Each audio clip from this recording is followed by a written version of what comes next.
back again with another start to finish hair video. If you're interested in any of those things, then stick around and let's get right into today's tutorial. I went ahead and showered and washed out the conditioner, and I have the hair still in sections, and my curls did come out very nice and moisturized, but the hair still felt a little bit dry in my opinion, so I went ahead and used some of that Camille Rose honey. I just love the Camille Rose product line. It is one of my favorite natural hair products. Like, I feel like it's a little expensive, but it does exactly what it does, and the products are super clean if you're someone into like clean products. I'm also using some of this Camille Rose moisture milk. It's a leave-in conditioner. I'm just using these two products to really help lock in moisture for me to start going with my blow dryer and just kind of blow out the hair lightly.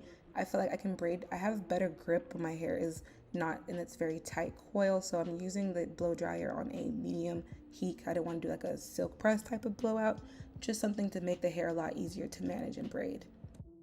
Look at my little fro. I'm like, I should start wearing my afro out like this. I haven't worn my hair like this in such a long time. I just keep having so many wigs to do so my hair stays braided, but this was cute. Should I wear it out, y'all? What y'all think? Anyways, once I was done playing around with my little fro, it was time to braid the hair.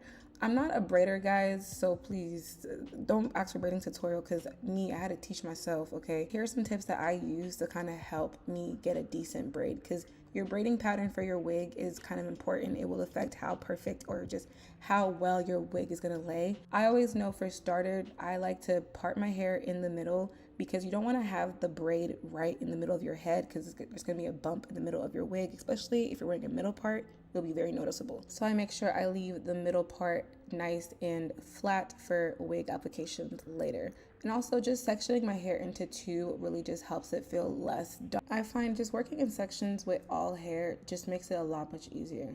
So once I have my hair parted off into two sections, I am going to start braiding. When it comes to how many braids, you don't want to have big, bulky braids. I'm not someone who likes to braid. I can't braid that well. So to make it not overwhelming for myself, if I'm being lazy, I'll do a minimum of 3 braids on each side. That is my minimum. But it is ideal to do about 4 to 5 on each side, more if you can. And if you can't braid, just do some flat twists down. Just get your hair as flat as possible, and you want to make this neat as you can, because sometimes those little bumps and lumps on the braid will show under your wig. To help me make my part really neat, and to also help give me some grip on the front of my hair because my hand can't grab those little pieces, I'm using some of this Murphy edge control. Using some edge control gel, something to kind of just help slick the part and everything, will really help with the braiding process if you're a beginner. And it also just really helps me grab those little tiny hairs in the front that I can't grab. So I just push everything nice and slick, and trying my best, I make a flat braid all the way down to the back.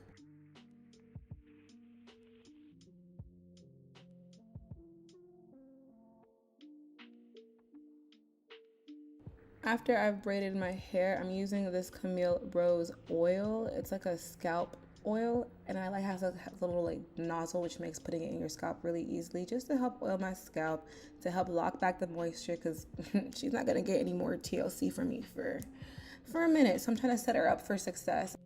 I ended up doing 4 braids on each side this time because, you know, I had time. Honestly, it's because I'm on camera and I wanted to not be a lazy bum since y'all are watching me.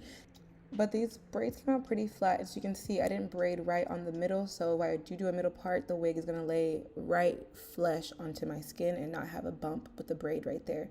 Now I'm ready to go ahead and install my wig. The wig I'm going to be installing is from Nadula Hair Company. This is their Kinky Straight unit. I did only just pluck the wig. I did not do any bleaching, only plucked it. I'm putting on a wig cap, and this wig cap is not for like ball cap purposes. It's literally just to help protect these fresh braids from getting stuck onto the clips from the wig, because I put all that effort into braiding them. The last thing I need is for them to start falling apart because the wig clips.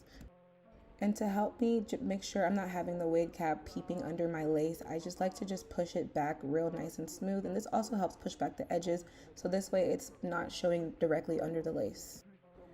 Before I can put the wig on, I gotta tint the lace. It was a decent match, but you already know I always tint the lace of my wigs no matter what, and I like to use my Maybelline Fit Me foundation in the shade 356 to get the exact shade match for my skin, and I'm using a little bit of a fluffy brush this time to buff that right under the lace.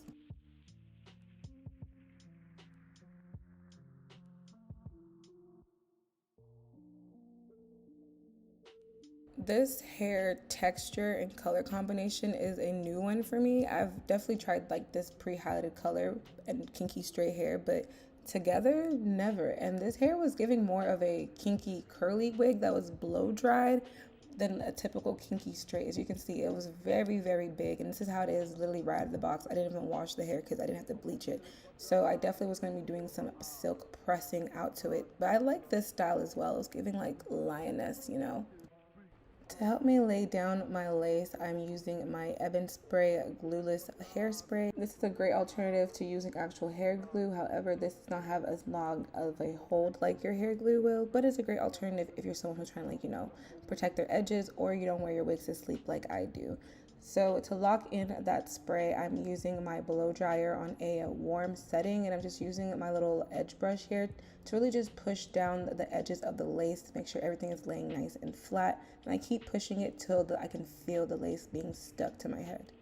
When it comes to laying my lace, I like to cut off the excess lace first, and I'm using a face razor to cut it off because I find that cutting off the excess lace first and spraying under and a little bit over if needed, it just kind of helps prevent you from getting lifting, because when you spray on top of the excess lace and then have to, like, you know, lift it to cut it off, I feel like it's also causing lifting, if that makes any type of sense.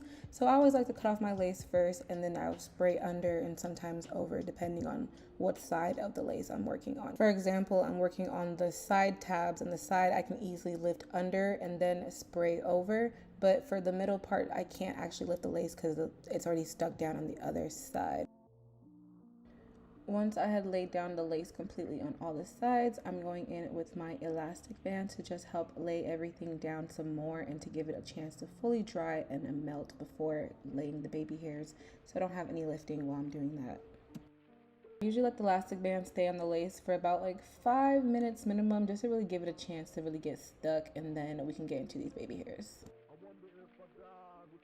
To make the baby hair swooping process a lot easier, I'm using my mini flat iron from Amazon to just do like a tight curl, and I like to curl mine underneath, not over. I feel like this just swoops a lot prettier in my opinion, so I'm just doing a nice little tight as possible without burning myself curl. And then to lay the actual hair, I'm using my Eco Styler gel. I do have a really detailed baby hair tutorial where I'm gonna like go in depth on everything on how I exactly do my baby hair, so do check that out if you're interested.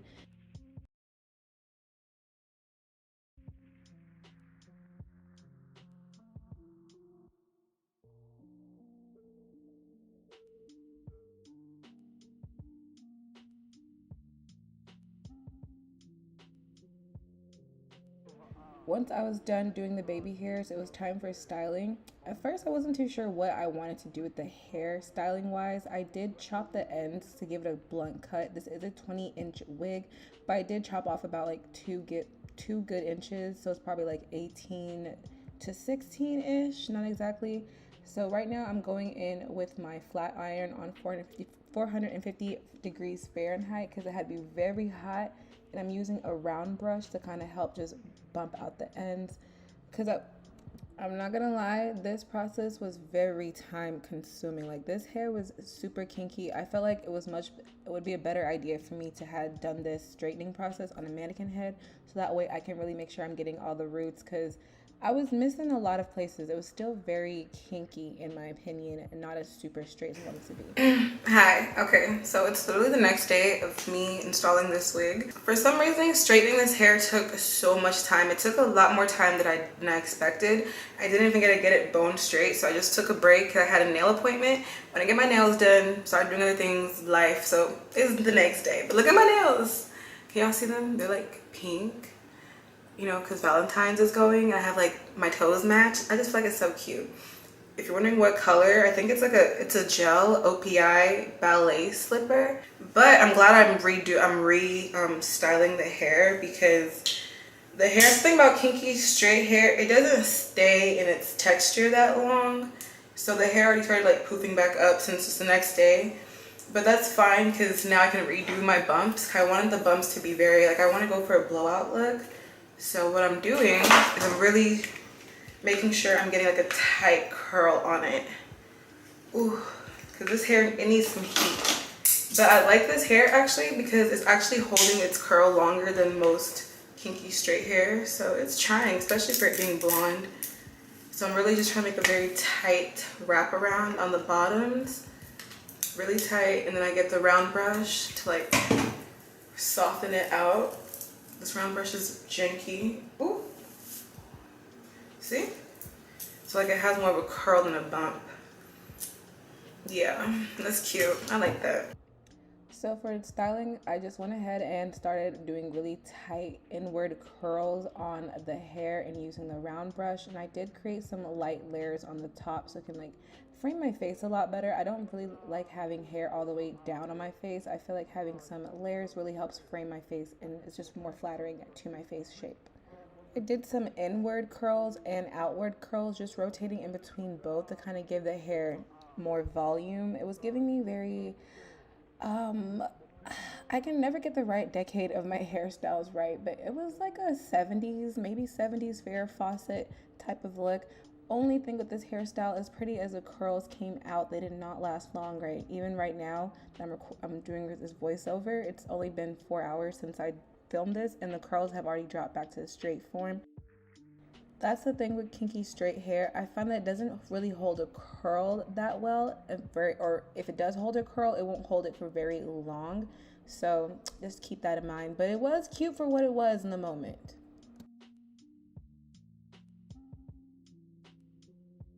To smoothen out the top of the hair, I went in with my Care wax stick in a good generous amount because it was very rough on the top. And since this hair is very textured, it can take a good amount of grease on it. And I went ahead and used my hot comb super duper hot, and I made sure I'm not just combing through the hair with the hot comb, I'm actually pressing the roots out. And here we are with the final look, and ooh, this is a transformation. Like, I did not know where I was going with this, but I'm happy we got here. Like, I was feeling like it was giving hot, mature mom. Like, I don't know, I was fucking with it. I was really feeling myself. As you can see, I'm just using some of that Got To Be hairspray to just help set the hair because I knew the curls were not going to last. I probably should have used a much bigger, generous spray because I'm so sad that the curls dropped because this hair was really gorgeous. The color, the look, the texture, like it just looks so good.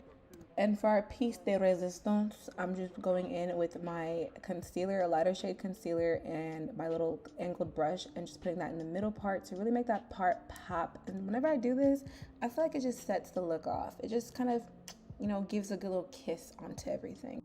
Bada bing, bada boom, we are to the end of this hair transformation. Okay, y'all went through a journey with me. You saw the old braids, those were crusty. Now I got new fresh braids for the new year and a new style and color to rock. I was just feeling real good after this install, honestly. Nothing can get you going than a fresh braid and a fresh wig. You feel me? So thank you guys so much for watching this video. I hope you enjoyed this tutorial, and I'll see y'all in another one. And peace out, Girl Scouts. Goodbye.